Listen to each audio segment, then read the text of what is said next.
ضد ولا ند ولا حد لمولى لا ضد ولا ند ولا حد لمولى الآن كما كان ولم يلق زوالا الآن كما كان ولم يلق زوالا صدق الله مولانا العظيم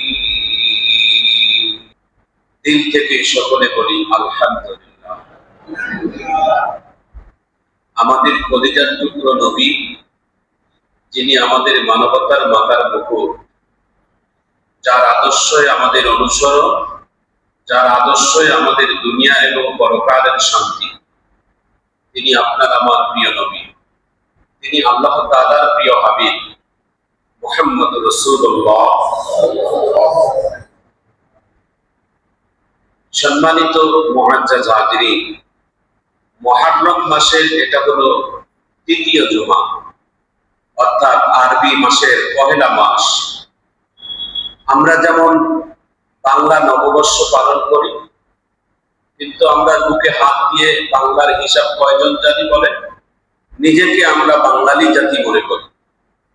আমি যদি প্রশ্ন করি যে আপনি এই সালটা কত সাল, এখানে 100 জনের মধ্যে 40 জন পারবেন না বাংলা সাল কত। তাও যদি প্রশ্ন করি যে আজকের তারিখটা কত বাংলা, তাও বলতে পারবেন না। কিন্তু যদি আপনাকে প্রশ্ন করা হয় যে এই আরবি মাসটা কত, সালটা কত, এটাও বলতে পারবে না অনেকেই, আরবি সাল কত। কিন্তু আরবি দিনটা কত, আজকের তারিখ, তাও বলতে পারবে না। মাসটা কবে, তাও বলতে পারবে না।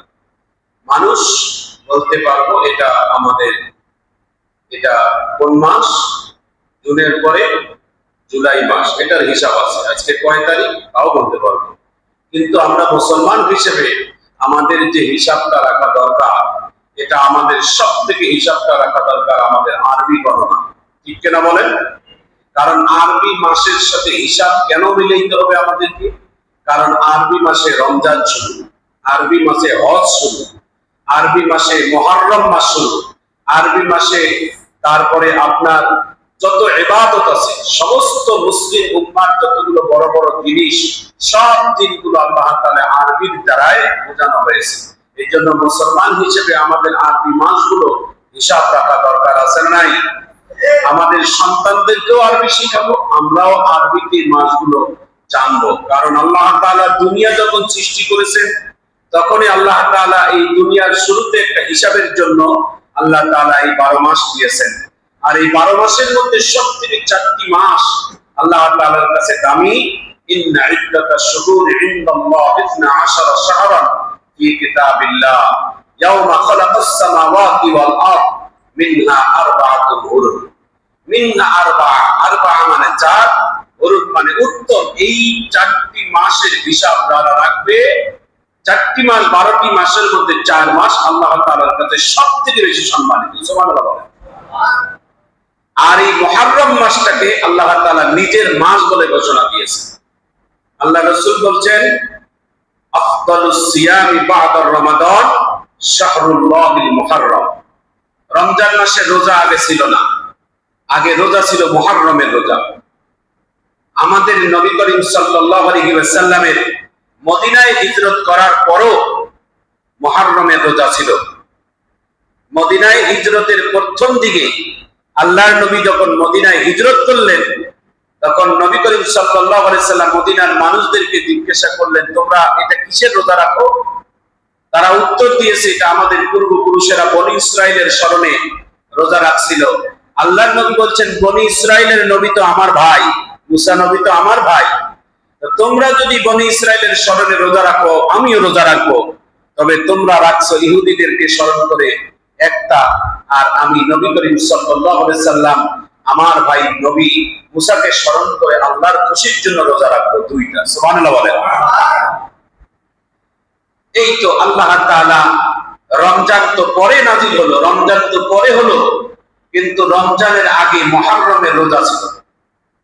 কিন্তু এই মুহররম মাস পৃথিবীর অনেক কিছু জিনিস লুকিয়ে আছে। আমাদের পিতা আদম আলাইহিস সালাতু সালাম দীর্ঘ দিন আল্লাহ তাআলার কাছে মাফ চেয়েছিলেন একটা ছোট্ট অপরাধের কারণে। অপরাধ কি? ওই জান্নাতের ভিতরে আল্লাহ তাআলা বলে দিয়েছেন এই জান্নাতের ফলের কাছে যাইও না এবং জান্নাতের ফলটাও তোমরা খাইও না, চিরিও না, খাইও না, এটার চিন্তাও করিও না। কিন্তু আল্লাহ তাআলা একটা সামান্য অপরাধের কারণে দুনিয়াতে পাঠাই দিয়েছেন। দুনিয়াতে পাঠানোর পরে আল্লাহ তাআলা আদম এবং মা হাওয়া দীর্ঘ 300 বছর ধরে তাদের সাক্ষাৎ হয় নাই। আর এই 300 বছর ধরে পর্যন্ত তারা আল্লাহ তাআলার কাছে কেঁদেছিলেন। যেই দিন আরাফার ময়দানে এই জাবালে রহমা পাহাড়ের কাছে এসে যেই দিন এই দোয়াটা পড়ছিলেন, সেই দিন আল্লাহ তাআলা তার জীবনের গুনাহ মাফ করে দিয়েছেন। সুবহানাল্লাহ। সুতরাং এই নবী মুহাম্মদ সাল্লাল্লাহু আলাইহি ওয়াসাল্লাম তিনি আমাদের মানবতার নবী, তিনি আমাদের মুক্তির নবী। আদম আলাইহিস সালাতু সালাম 300 বছর মাফ চাওয়ার পরও আল্লাহ তাআলা ক্ষমা করেননি। যেই দিন বলেছেন আল্লাহ তোমার দোস্ত তোমার হাবিব মুহাম্মদুর রাসূলুল্লাহ সাল্লাল্লাহু আলাইহি ওয়াসাল্লামের ওসিলায় তুমি আমারে maaf করে দাও, সেই দিন আল্লাহ তাআলা তার দোয়াকে কবুল করেছেন। আমরাও দোয়া করি, কিন্তু আমাদের দোয়া যদি ডাইরেক্টলি আল্লাহর সাথে হয় তাহলে এই দোয়া আল্লাহর কাছে কবুল হবে না। আমাদের দোয়ার সাথে সংমিশ্রণ হবে মুহাম্মদুর রাসূলুল্লাহ। নামাজের ভিতরে আমরা দোয়াটা পড়ি আল্লাহুম্মা সাল্লি আলা মুহাম্মাদ ওয়া আলা আলি মুহাম্মাদ। তাশাহুদ করি আল্লাহু তাহিয়াতু লিল্লাহি ওয়াস সালাওয়াতু ওয়াত তাইয়্যিবাতু আসসালামু আলাইকা আইয়ুহান নাবিয়্যু ওয়া রাহমাতুল্লাহি ওয়া বারাকাতুহু। সুবহানাল্লাহ বলেন। প্রত্যেকটা দোয়ার মধ্যে আমাদের নবীর নামের অনুসরণ থাকবে। নবী করিম সাল্লাল্লাহু আলাইহি সাল্লাম হচ্ছেন আল্লাহর কাছে পাঠানোর একটা মাধ্যম।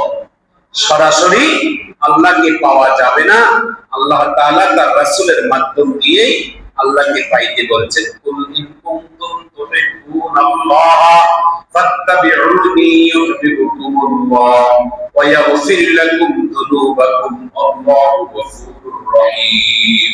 আল্লাহকে পাইতে গেলে আল্লাহ তার নবীর অনুসরণ অনুকরণের মাধ্যমে আল্লাহকে পাইতে হবে।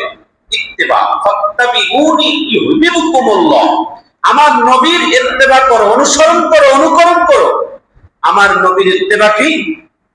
আমার নবী 3 সূরতে চুল রাখছেন, হয় লারা করো, নইলে এমন চুল রাখো যাতে করে হাত মুখ করে চুলে ধরলে না ধরা যায়, অথবা তুমি চুল বড় রাখো। সুবহানাল্লাহ বলেন। নবীর সুন্নাত মোতাবেক খাবার খাও। 3 ভাগকে পেট বানাইয়া 2 ভাগ, 1 ভাগ পানি ভরাও, 1 ভাগ খাবার দাও, আর 1 ভাগ ফাঁকা রাখো। আমার ইবাদত করতে গেলে যেন তোমার কোনো ঘাটতি না হয়। সুবহানাল্লাহ বলেন। রাসূল করিম সাল্লাল্লাহু আলাইহি ওয়াসাল্লামের সুন্নাত অনুসরণে ঘুমাও। ঘুমের মধ্যে তুমি কি হও বলার দরকার নেই। ঘুমের আগে তুমি নবীর তরিকা মতো ঘুমাও। নবীর তরিকা মতো ঘুমটা কি? সেইভাবেই তুমি ঘুমাও। নবীর তরিকা মতো তুমি বাথরুমে যাও, নবীর তরিকা মতো তুমি পেশাবখানায় যাও, নবীর তরিকা মতো তুমি গোসল করো, নবীর তরিকা মতো তুমি উযু বানাও, নবীর তরিকা মতো তুমি সামাজিক কাজ করো। যত কাজ সব নবীর তরিকা অনুযায়ী হবে। সুবহানাল্লাহ বলেন। শান্তি আছে না নাই? জোরে বলেন আছে না নাই? একবার একজন সাহাবীকে দাওয়াত করেছিলেন। সেই সময়ের বড় শাসক ছিলেন ইরানের। ওনার থেকে বড় শাসক আর পৃথিবীতে কেউ ছিল না। সেই শাসক ছিলেন কিসরার বাদশা। পৃথিবীতে যখন এখন বর্তমান বড় শক্তিশালী শাসক আমেরিকারা যেমন তারা ভয়ঙ্কর নিজেকে মানে, সেই সময় ইরানের শাসকের নাম ছিলেন কিসরার বাদশা। উনি সারা দুনিয়ার বড় বড় বাদশাদেরকে দাওয়াত করছেন। মুহাম্মদ সাল্লাল্লাহু আলাইহি সাল্লাম ওই দাওয়াতে নিজে না গিয়ে তার প্রতিনিধি একজন সাহাবীকে পাঠিয়েছিলেন। আল্লাহর নবী নিজে দাওয়াতে না গিয়ে তিনি একজন প্রতিনিধি পাঠাইছেন সাহাবীকে। তো বাদশা, পৃথিবীর শক্তিশালী বাদশার দরবারে দাওয়াত, তাহলে কত বড় খাবারের ইন্তজাম হবে। তো অনেক দামি দামি খাবারের ইন্তজাম করছে। তো বাদশাহী খাবার, বাদশাহী বৈঠক, বাদশাহী চেয়ার টেবিল সব কিছু। তো সাহাবী তো ওদের স্টাইলে বসে নাই, সাহাবী তো দাওয়াত খেতে গিয়ে বসেছেন আমার নবীর স্টাইলে। সবাই বলেন নবীর স্টাইলের আদর্শের দাম কম না বেশি? যদি বলেন সারা দুনিয়াও যদি তোমাকে ঘৃণা করে করুক, আমার আল্লাহ যদি আমারে মহব্বত করে এটা আমার জন্য বড় কপাল, ঠিক কিনা বলেন? এই যে আপনারা সারা বাংলাদেশে, সারা পৃথিবীতে যেমন একটি খেলা নিয়ে হইচই চলছে আর্জেন্টিনা ব্রাজিল, ঠিক ওই খেলার মধ্যে একজন মরক্কোর খেলোয়াড়েরা যেই দিন চান্স পেয়ে খেলা পেয়ে গোল দিয়েছেন, জনতা চতুর্দিকে হাততালি দিচ্ছে। ওদের খেলায় জিতলে ওরা আদাউলঙ্গ নারীদেরকে নিয়ে নাচ গান করে, ওদের প্লেয়ার ওদের টিমেরা যেই দিন জেতে সেই দিন গোল দেওয়া মাত্র তারা নাচ গান করে। আর মরক্কোর খেলোয়াড় মুসলিম খেলোয়াড়েরা যখন গোল দিয়ে জিতেছে তখন হাজার হাজার মানুষের মাঝখানে তারা মাঠের মধ্যে সেজদারত অবস্থায় চলে গেছে, সেজদা দিয়েছে। সেজদা যে তোমরা যখন কোনো বিজয় লাভ করবা তখন তোমরা সেজদাতে তোমরা লুটিয়ে পড়বা, কারণ এটাই হচ্ছে বিজয়ের খুশি। আমরা বিজয়ের খুশি হলে কি করি? আনন্দ করি, উল্লাস করি, পতাকা টাঙাই, ভোটকা ফুটাই, বিভিন্ন বোমা টোমা ফুটাই, আনন্দ উল্লাস করি। এগুলো ইসলামের আনন্দ নয়। ইসলামী সৌন্দর্যের আনন্দ হচ্ছে তোমরা সেজদায় লুটিয়ে পড়ো, আল্লাহর কাছে শুকরিয়া আদায় করো। সুবহানাল্লাহ বলেন। বিশ্বনবী মুহাম্মদ সাল্লাল্লাহু আলাইহি সাল্লাম যেদিন মক্কা বিজয় করলেন, মক্কায় ঢোকা মাত্র আল্লাহর নবী সর্বপ্রথম বাইতুল্লাহর দরজায় এসে সেজদা দিয়েছেন। সেজদার মাধ্যমে তিনি আল্লাহর শুকর করছেন। আল্লাহর নবী বলছেন, এই সাহাবারা তোমরা এমন উল্লাস করিও না যাতে করে মুসলিম অনুভূতিতে আঘাত হয়। আমরা তো আনন্দের খেলায় মানুষের ঘর বাড়ি ভেঙে দেই, আনন্দের খেলায় সরকারি অনেক জিনিস ভেঙে চুরমার করে দেয়। ইসলাম এটা বলে নাই। ইসলাম বলছে মানুষের আমানত তোমরা রক্ষা করো। দুইটি জিনিসের আমানতকে তোমরা রক্ষা করো। একটা, কেউ যদি তোমাকে কথা বলে সেটা তুমি ফাঁস করে দিয়ে তুমি কখনো এই ব্যক্তিকে বিপদে ফেলাইও না। সে তোমাকে ভালোবেসে তোমাকে গোপন কথাগুলো বলছে, সেগুলো তুমি সুযোগে সদ্ব্যবহার করে মানুষের কাছে প্রকাশ করে লোকটাকে বিপদে ফেলাবা, এটা তোমার জবানের হেফাজত হলো না। দুই নম্বর হচ্ছে, কেউ যদি তোমাকে আমানত রাখে সেই আমানতকে তুমি কখনো খেয়ানত করিও না। ওয়াল্লাযীনা হুম বিআমানাতিহিম ওয়া আহদিহিম রাউন। মুমিনের এটা একটা অংশ। বিশ্বনবী সাল্লাল্লাহু আলাইহি ওয়াসাল্লামের জামানায়, আল্লাহর নবীর জামানায় ব্যাংক ব্যালেন্স ছিল না। বিশ্বনবীর জামানায় একটাই ব্যাংক ছিল, এই ব্যাংকের নাম হচ্ছে মুহাম্মদুর রাসূলুল্লাহ। উনি ছিলেন মক্কা মদিনার সবথেকে বড় ব্যাংক। মুসলমানেরাও আমানত রাখে, অমুসলিমেরাও আল্লাহর নবীর কাছে আমানত রাখে।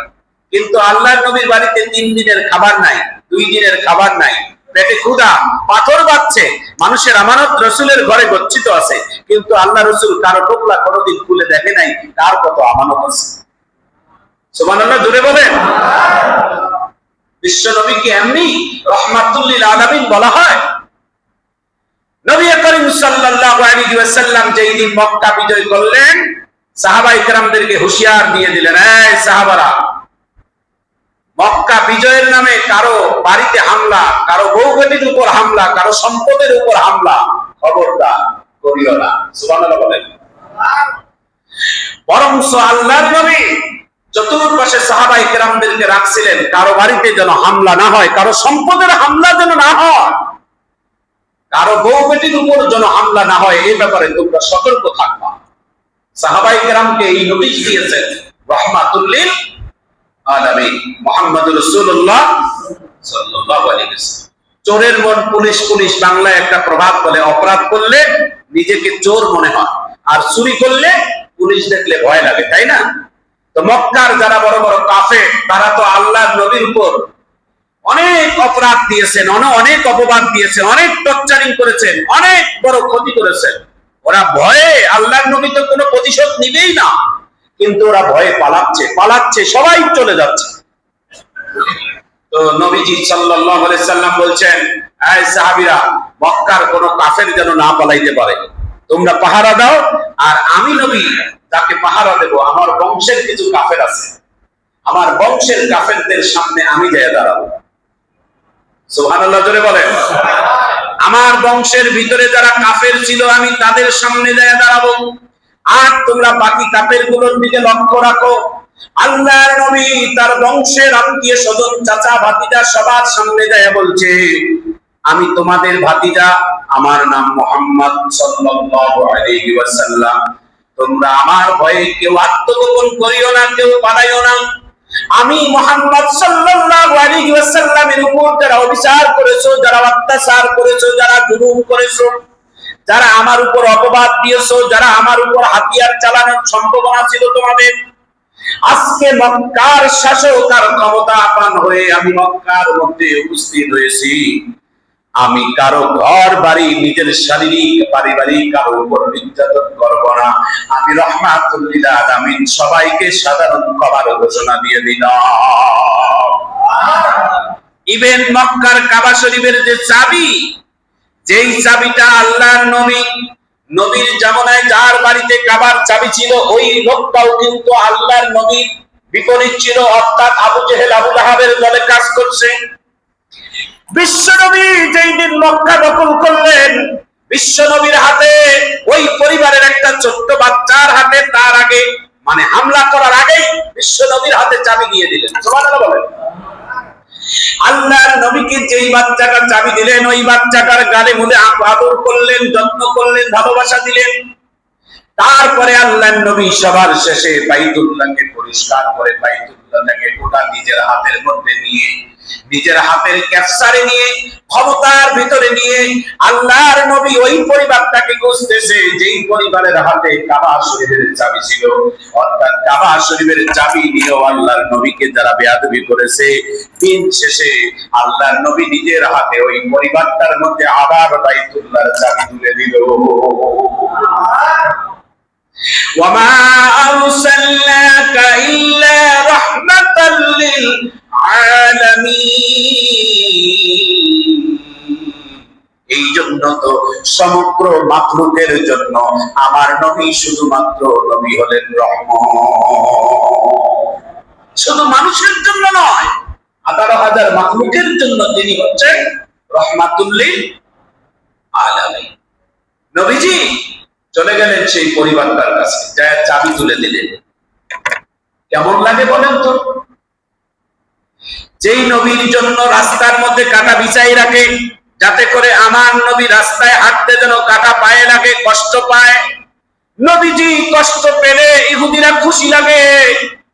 বিশ্ব নবী কাটা সরাইয়া সরাইয়া কাবা শরীফে নামাজের দিকে আসেন। হঠাৎ করে দেখে একদিন তার রাস্তার মধ্যে কাটা বিছানো নাই। রাহমাতুল লিল আলামিন, কি পরিমাণ রহমতের নবী! কাটা বিছানো না দেখে তিনি চিন্তায় পড়ে গেলেন, যিনি আমার প্রতিদিন রাস্তা কাটায় বিছায় রাখে, আজকে সেই লোকটা কাটা বিছায় নাই, মনে হয় তিনি বড় বিছনায় অসুস্থ হয়ে পড়ে আছে, একটু খোঁজ নিয়ে যাইয়া দেখি। বিশ্ব নবী তার বাড়িতে গেলেন, যাইয়া দেখে ঠিকই অসুস্থ হয়ে বিছনায় পড়ে আছে।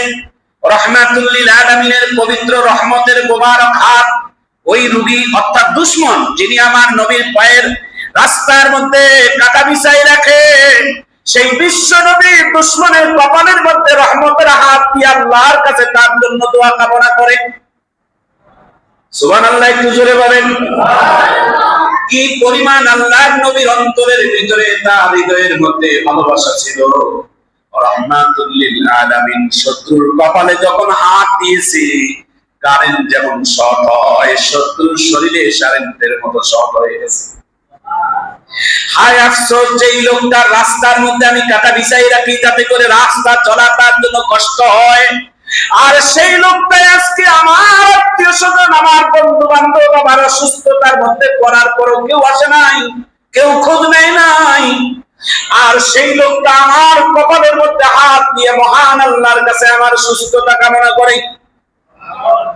সুস্থতা হওয়ার পর সঙ্গে সঙ্গে যেই লোকটা আমার নবীর পথে কাটা দিয়েছে, নবীর এক টুকরো ভালোবাসার বিনিময়ে ওই লোকটা আবার কালেমার মালা গলায় পরানোর জন্য রাহমাতুল লিল আলামিনের দরবারে হাজির হয়েছে। প্রিয় বন্ধুরা আমার, প্রিয় ভাইরা আমার, রাহমাতুল লিল আলামিন হলেন এই পৃথিবীর জন্য একটা ফুটন্ত গোলাপ, যেই গোলাপের সুঘ্রাণ গোটা পৃথিবীর মধ্যে ছড়িয়ে পড়েছে। সুবহানাল্লাহ বলেন। ও মুসলমান ভাইয়ারা, আমরা সেই নবীর উম্মত যেই নবী হচ্ছেন পৃথিবীর সমস্ত মাখলুক এবং নবীকে শ্রেষ্ঠত্ব আল্লাহ তাআলা যাকে দিয়েছেন, সেই নবীর উম্মত হলাম আমরা। কতই না ভাগ্যবান, আল্লাহ আমাদের কতই না খুশনসিব দান করেছে যে বিনা দোয়ায় বিনা দরখাস্তে আমাদেরকে আখিরি নবী মুহাম্মদ সাল্লাল্লাহু আলাইহি ওয়াসাল্লামের উম্মত বানিয়েছেন। জোরে বলুন সুবহানাল্লাহ। মুসলমানে ঠেলাঠেলি বন্ধ করেন। ছোটখাটো ইনকিলাব আমাদের মধ্যে থাকবে। একজনের টুপি পড়ছে লম্বা, ওই জন্য টুপি দেখে ওর সাথে আর সালাম নাই। একজনে ফরজ নামাজের পরে মুনাজাত করে না, ওই জন্য তার সাথে আত্মীয়তা নাই। সূরা ফাতিহার পরে জোরে আমিন বলে, ওর সাথে কুলুমালা নাই। কেন? ওই আহলে হাদিস। ও কি সুন্নি, ও কি চরমনাই, ও কি এই পীরদের মুরিদ, ওই পীরের মুরিদ, আমি এই পীরের মুরিদ। এগুলো ছোটখাটো ইখতিলাফ বাদ দিয়ে দেন। মুসলমানের ঈমানকে চুরি করার জন্য যে দলগুলো, যে শক্তিগুলো কাজ করে যায়, সেগুলোর ব্যাপারে কেউ কথা বলে না। মুসলমানের ঈমানকে যারা চুরি করে নিয়ে যাচ্ছে, মুসলমানের ঈমানকে ধ্বংস করে দিচ্ছে, এদের ব্যাপারে কোনো কথা নাই। যে নামাজ পড়ে জোরে আমিন বলে, ওকে নিয়ে বক্তব্য। যে মুনাজাত করে না, তাকে নিয়ে বক্তব্য। যে মিলাদ করে না, তাকে নিয়ে বক্তব্য। যে লম্বা টুপি পরে না, ছোট টুপি পরছে, তাকে নিয়ে বক্তব্য। কিন্তু মুসলমানের যে ঈমান ধ্বংস করে দিচ্ছে, তাকে নিয়ে মাথা ব্যথা নাই। এটা হচ্ছে আমাদের মুসলমানের কাজ। আজকে বাংলাদেশের মধ্যে সব থেকে বড় ফিতনা, সব থেকে বড় ফিতনা, এই ফিতনাটার নাম হচ্ছে কাদিয়ানী ফিতনা। কাদিয়ানী কি এবং কাদিয়ানী কারা, এটা এখানকার অনেক মুসল্লিরাই জানে না। একজন কাদিয়ানী আপনার সাথে কিভাবে কাজ করতেছে, একজন কাদিয়ানী আপনার সাথে কিভাবে কাজ করছে, আপনার সাথে কিভাবে ব্যবসা বাণিজ্যে এসে জড়িয়ে পড়ছে, আপনি জানেন না। আমাদের অনেক মুসল্লিরাই আমাদেরকে বলছে যে অনেক কাদিয়ানির সাথে আমরা ব্যবসা করি, কাদিয়ানিরা অনেক ভালো মানুষ। এটা যদি কোন মুসলমান যদি বলে কাদিয়ানিরা ভালো মানুষ, আল্লাহর কসম সে কাফের হয়ে যাবে। কারণ কাদিয়ানীদের সব থেকে মূল উদ্দেশ্যটা হচ্ছে আমাদের নবীকে সে আখেরি নবী অর্থাৎ শেষ নবী হিসাবে বিশ্বাস করে না। নাউজুবিল্লাহ বলেন। সবাই মুখে হাত দিয়ে বলেন এইটুকু ঈমানই যথেষ্ট। আমার নবীকে কেউ যদি শেষ নবী না মনে করে, আর আমার নবীর পরে কাউকে নবী যদি কেউ বিশ্বাস করে, তার ঈমান আছে? জোরে বলেন, ঈমান থাকবে? প্রিয় ভাইরা, নবীজি সাল্লাল্লাহু আলাইহি ওয়াসাল্লাম বলেন পৃথিবীতে এমন একটা জামানা আসবে, নবীজি তো সব ভবিষ্যৎবাণী সবগুলো প্রকাশ করে দিয়ে গেছেন। আল্লাহর নবী বলছেন জামানাটা এমন একজন হবে, এমন একটা হবে, যেই জামানায় আগুনের দলা, আগুনের ফুলকি হাতে নিয়ে রাখা সম্ভব হবে, ঈমান রাখা সম্ভব হবে না। ঈমানটা এত বড় কঠিন হবে। মানুষ ছন্দবেশে ভালো ব্যবহার দেখে ঈমান কেড়ে নিয়ে যাবে বন্ধু আপনার, আপনি টের পাবেন না, আপনি বুঝতেই পারবেন না। আপনি ছোটখাটো ইখতিলাফ নিয়ে এগুলো ধরাধরি করতেছেন, আসল তো লুটিয়ে নিয়ে যাচ্ছে ঈমান তারা। জোরে বলুন ঠিক না? হিজবুত তাওহীদ, হিজবুত তাওহীদ নামে বাংলাদেশে একটি দল আছে, যেই কাজটা করেই যাচ্ছে বাংলাদেশের মধ্যে অহরহ, প্রত্যেকটি মহল্লায়, প্রত্যেকটি শহরে।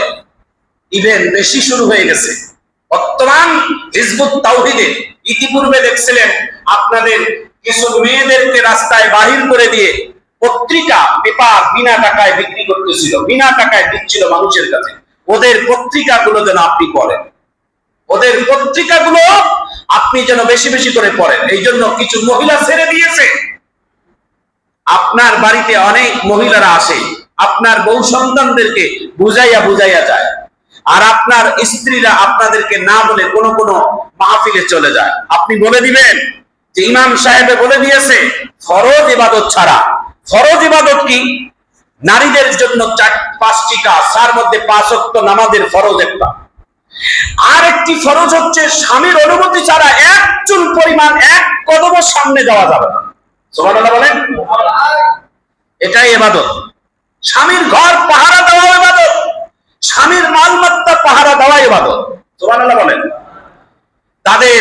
তাবলীগের তাদের দাওয়াতের মিশন বলে ইসলামের কাজে এই সমস্ত স্বামীদের কোনো অনুমতি নেওয়ার দরকার নাই। রাসূল করিম সাল্লাল্লাহু আলাইহি ওয়াসাল্লাম কোন এক যুদ্ধের ময়দানে একজন সাহাবীকে বলছিলেন, মানুষকে যদি সিজদা করার আল্লাহ অনুমতি দিত, হাদিসটি শুনেন, হাদিসের আরবি ইবারতটা বললাম না, বাংলায় বলে দিচ্ছি।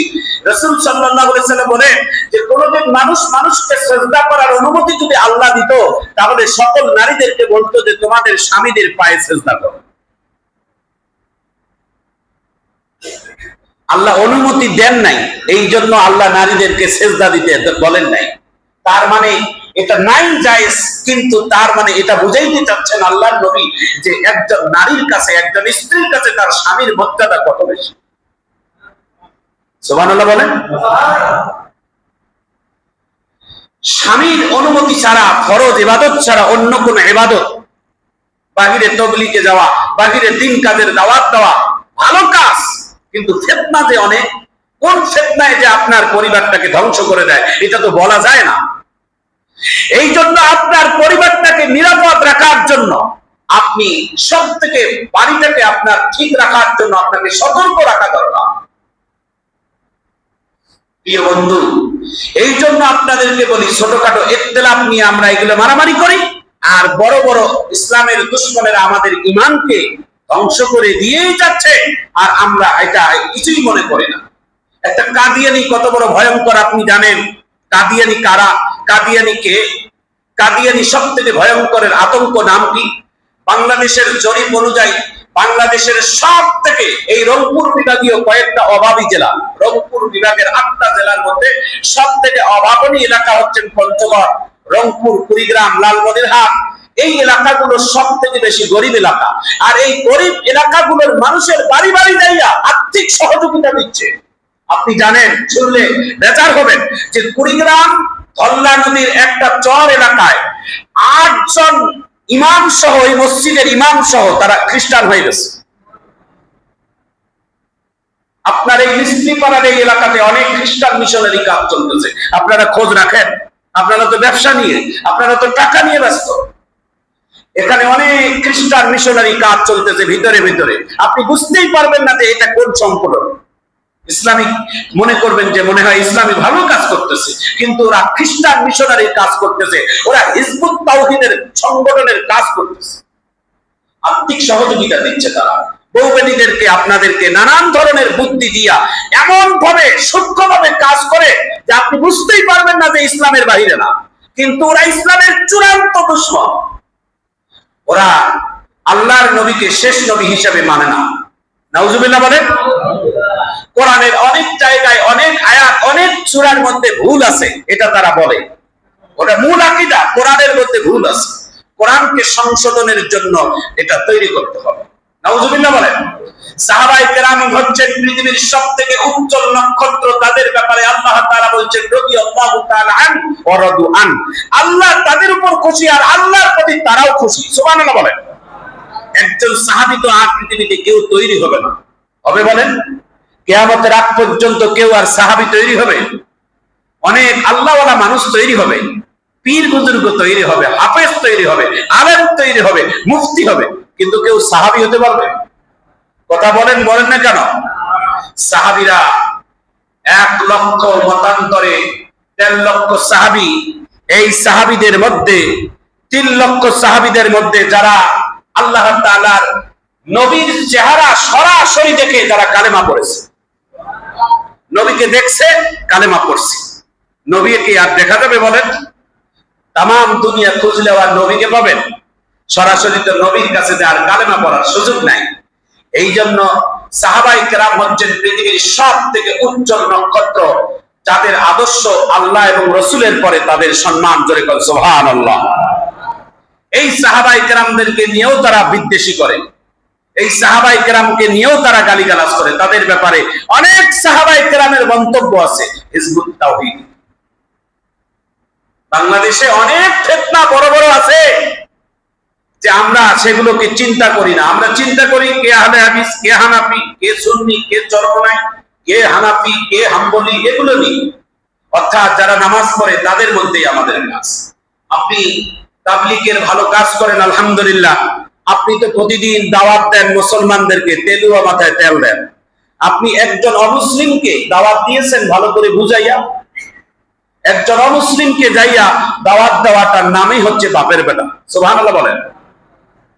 একজন অমুসলিমের পাশে যায় দাঁড়ান, একটা অমুসলিমকে যাইয়া আপনি বুঝান। একজন ভালো অমুসলিমকে দাওয়াত দিতে গেলেও তো প্রশিক্ষণ আছে, যেমন তেমন ভাবে তো অমুসলিমকে দাওয়াত দেওয়া যাবে না, টেকনিক হিসাব। কেন? তাদের ধর্মের উপর আঘাত দেওয়া যাবে না। আপনি হুদাই গায়ে বলতে পারবেন না যে আপনার ধর্ম খারাপ, আমার ধর্ম ভালো, এটা ইসলাম বলে নাই। তার ধর্ম তার কাছে দামি, আমার ধর্ম আমার কাছে দামি, তবে তার ধর্মকে অবমাননাও করা যাবে না। এভাবে ডাইরেক্টলি আপনি তাকে বুঝাবেন কিয়ামতের ভয় সম্পর্কে, হাসরের ভয় সম্পর্কে, আল্লাহর আদালতে হিসাব সম্পর্কে, জাহান্নামের কথা বলে বলে তাদেরকে ভয় দেখাইয়া আল্লাহর দ্বীনের রাস্তায় আপনি ধীরে ধীরে নিয়ে আসবেন। একদিনে না, আপনার দাওয়াতে একদিনে যে গ্রহণ করবে এমনটা না। একদিন দাওয়াত দিবেন, আপনি গালি খাবেন, দ্বিতীয় দিন দাওয়াত দিবেন আপনি দুশ্মন হবেন, তৃতীয় দিন দাওয়াত দিবেন হয়তোবা আপনাকে জেল জরিমানাও হতে পারে, চতুর্থ দিন দাওয়াত দিবেন আপনাকে মানসিক ভাবে অনেক টর্চারিং করবে, গালিগালাজ করবে, পঞ্চম দিন দাওয়াতের পরে হয়তো আল্লাহ তাআলা তাকে হেদায়েতও দান করবে। নবীজি সাল্লাল্লাহু আলাইহি ওয়াসাল্লামের থেকে পাওয়ার আর পৃথিবীতে কারো আছে? জোরে বলেন, আছে? আমার নবীজির থেকে ক্ষমতা আর পৃথিবীতে কারো আছে? যেই নবীর হাত, যেই নবীর জবান সরাসরি আল্লাহর কাছে কবুল। যেই নবী হাত দিয়ে ইশারা করলে আকাশের চাঁদ দ্বিখণ্ডিত হয়ে যাবে। সুবহানাল্লাহ, একটু জোরে বলেন।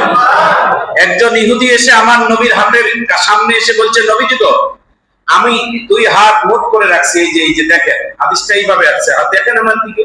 একজন ইহুদি এসে আল্লাহর নবীর সামনে দুই হাত মুঠ করে এসে বলছে, আমার এই হাতে কি আছে, এই হাতে কি আছে?